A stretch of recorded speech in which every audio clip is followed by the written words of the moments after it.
When you flush your toilet, it needs to go somewhere, it needs to be treated properly, and the environment will be impacted if we don't. Welcome to Beyond the Ballot AZ. I'm your host, Tom Collins, Executive Director of Arizona's Citizen Clean Elections Commission. And I'm Gina Roberts, Voter Education Director for Clean Elections. Today we're talking about a local reclaimed water program and water as a whole in our state. We just wrapped filming our Inside the Issues episode on water security, and we focused on really two simple questions. Where does our water come from, and do we have enough of it to sustain Arizona's future? And you know, Tom, voters have a really big role to play in this because just like Vinitha Kartha brought up in the show, the legislature is a big player here. It's very important who you vote for because in the state of Arizona, Director Bushowski, who is the principal negotiator for the state of Arizona, he has to get approval from the Arizona state legislature before he can sign on to any agreement. If you tune into this show, it's going to give you some great information and a really good understanding about water security in Arizona and you know, even the things that you can do just as your everyday person to help be a part of that. You know, and at the local level, today's guest on the podcast was going to talk about how the City of Chandler has planned ahead to maximize the amount of uses that water can get to make sure there's plenty of water for you to wash your dishes and take a shower, but also to sustain its park system and allow for the beautification projects that people enjoy. And at the same time, their wastewater agency is looking at how they can build their own infrastructure with the personnel and resources and folks who need to be there to make it work on a sustainable basis. We're here with Josef Kennis. He's the Wastewater Facilities Senior Manager for the City of Chandler. Josef, thanks for joining the show. Happy to be here. So, can you set the scene for us in your work? You know, water's a big issue for voters, and what's the water reality we're facing?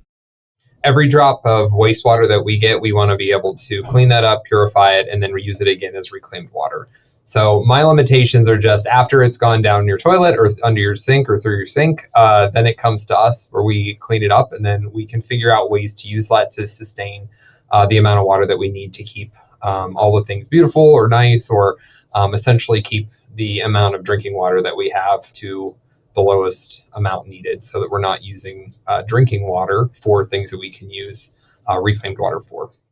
One of the things that you hear from time to time is some sometimes joking, sometimes serious, expression of concern about water reclamation and how it's used, and that's something you've kind of alluded to as we're talking here. But if we could just address that head on, because some folks are concerned that if there's reclaimed water, it's part of the drinking water, et cetera, those kinds of things.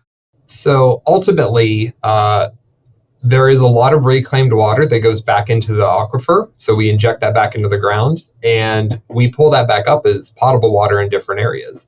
It's clean to class A+ quality water, which is the minimum drinking water standards for the nation. We're putting that back into the ground. And then, of course, the aquifer does its own cleaning and purification. And then we pull it up for drinking water in different areas. There's a lot of talk out there of direct or indirect potable reuse. And, Chandler's not looking at that right now. And I can't speak for the other cities that are looking at that and they're making investments. But at the same point, anything we can do in the valley to make sure that we are sustaining our water needs, not only for what we have and for some other areas growth. Again, Chandler is mostly looking at stability and sustainability. But at the same point, we need to be looking at everything we can do through our conservation measures, whether that be like going to zero turf in different areas, pulling out the turf where we don't need it, finding more efficient water use, toilets and appliances throughout your house. Everything we can do, we should do to continue to make sure that we can conserve as much water as possible and find those areas for reuse water where we can to make sure that the amount of potable that we're using or new water that we're going to be using is continued to stay at a minimum. Can you just very quickly define what is potable water and what is reclaimed water? So potable water is something you can essentially put in a pot, something that's going to come out of your sink so that it is clean water, for showering, drinking, consumption, cooking, everything like that. Reclaimed water is water that we've treated from wastewater that has been reclaimed to be used as something else. It does not meet the same standard that we are looking at potable water. And we don't necessarily want to consider reclaimed and potable the same thing by any means. But at the same point, reclaimed water does have a use and a purpose, and we can use that for things like irrigation, agriculture, pond use, and any other kind of outdoor beautification landscape uses that you can kind of think of. So with this program that the City of Chandler has, this reclaimed water program, what's really been the impact for your residents? Because and correct me if I'm wrong, but doesn't the City of Chandler have some of the lowest water rates that are out there across the state?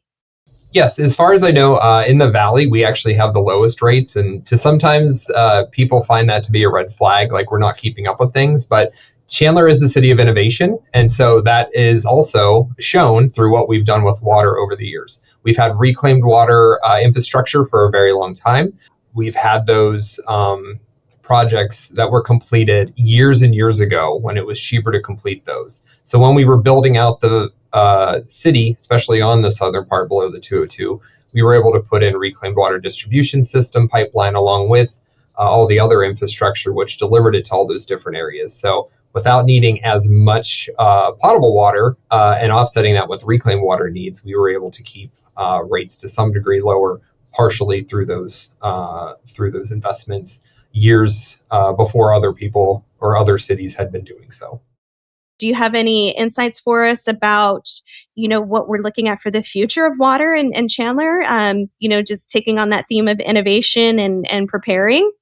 Yeah, so the major theme is sustainability, right? We want to continue doing what we're doing. We want to continue to keep our portfolio where it's at. We want to continue to find that balance of the amount of potable water and then offsetting that with reclaimed water. And of course, keeping the aquifer sustainable at the levels that it's at and not taking more than we need.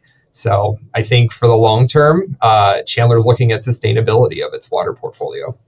So, Josef, I'm curious, obviously you're very knowledgeable in your field, and I'm just wondering if you have any perspective that you can share on, making sure that we've got people like you who can continue to support water in Arizona.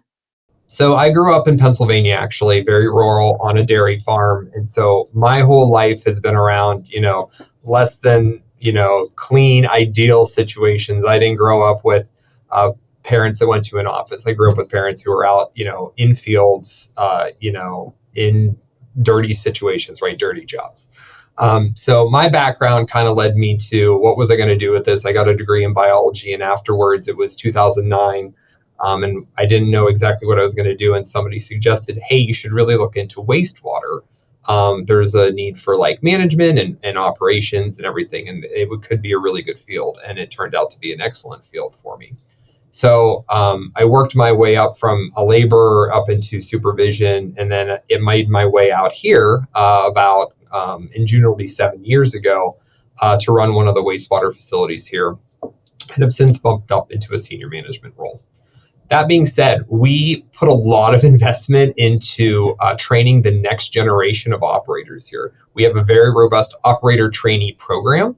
And of that, with that program, we've actually now achieved 1/3 of our workforce here from that program and bringing people up.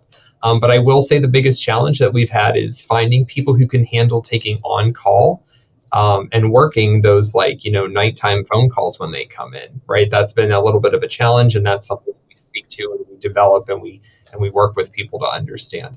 I think one of the biggest things is having people understand when you flush your toilet, it needs to go somewhere, it needs to be treated properly, and the environment will be impacted if we don't have that workforce. And so we've made huge investments, and we try to do as much outreach as we can from the wastewater field, at least, of why that's important. We do that also at the city with the water side as well, because our intern program actually goes through all of the water and wastewater facilities. So we find the best operators with the best skills for the right setting, and it continues to just grow and produce really good outcomes for our workforce. Thanks for listening to Beyond the Ballot AZ. I'm Gina Roberts. And I'm Tom Collins. We'll see you next week.